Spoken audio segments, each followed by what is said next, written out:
Nepal tough fight দিয়েছে, Scotland প্রায় ইংল্যান্ডকে হারিয়ে দিচ্ছিল।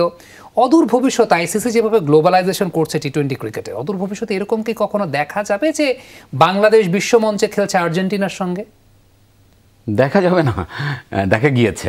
আসলে 1994-এ বাংলাদেশ আর্জেন্টিনার সাথে একটা ম্যাচ খেলেছিল, অফিসিয়াল ওডিআই বোধহয়, যেটা বোধহয় আতর আলী ভাই ম্যান অফ দ্য ম্যাচও হয়েছিল। সো এখন বলা যেতে পারে অন্যান্য দেশ কী হচ্ছে, যে আসলে ওয়ার্ল্ড ক্রিকেটে যে কটা দেশ ক্রিকেট খেলছে তাদের গ্লোবালাইজেশনের জন্য আরও নতুন নতুন কিন্তু দেশ দেখা যেতে পারে যে বাংলাদেশ তাদের সাথে ফেস করছে। এই যে সৈয়দ ভাই যে ইনফরমেশনটা দিলেন, অন দ্যাট নোট আমি যেটা করেছি, গুগল সার্চ দিয়ে সেই ম্যাচটা খুঁজে বের করার চেষ্টা করেছে সুজন ভাই।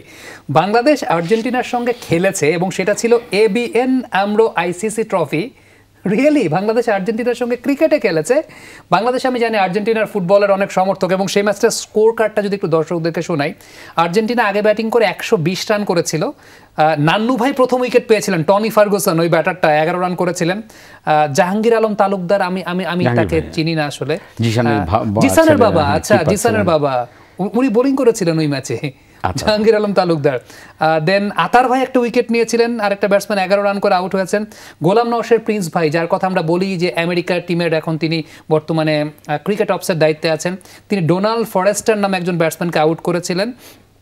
এনামুল হক মানে মনি ভাই একটা উইকেট পেয়েছিলেন, প্রিন্স ভাই উইকেট পেয়েছিলেন, প্রিন্স ভাই 3 উইকেট পেয়েছিলেন 10 ওভারে 25 রান দিয়ে, এবং নান্নু ভাই 2টা উইকেট পেয়েছিলেন, জাহাঙ্গীর ভাই একটা উইকেট, যদিও উইকেট কিপার বুলবুল ভাই উইকেট পান নাই। বাংলাদেশ 121 রান চেস করেছে, সেটা 35 ওভারের মধ্যে 7 উইকেট হাতে রেখে। দ্য গ্রেট আতার আলী খান, আমাদের খুব ফেভারিট, বয়স যার কখনোই বাড়ে না।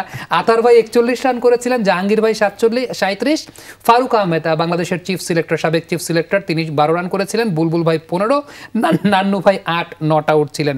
সেজান ভাই, তখন তো ডোমেস্টিক ক্রিকেট খেলতেন আপনি সেই সময়টায়? হ্যাঁ, তখন ডোমেস্টিক খেলতাম, তখন আমি বোধহয় ফার্স্ট ডিভিশন ক্রিকেট খেলি। তখন আমাদের আসলে সুপারস্টার, এবং সত্যি কথা যতগুলো নাম দিয়ে বলেছেন প্রতিটা নাম ইজ এ বিগ নেম, এবং তারা, আমি মনে করি যে আজকে সাকিব তামিম উঠে আসার পিছিয়ে তাদের অবদান অনেক বেশি।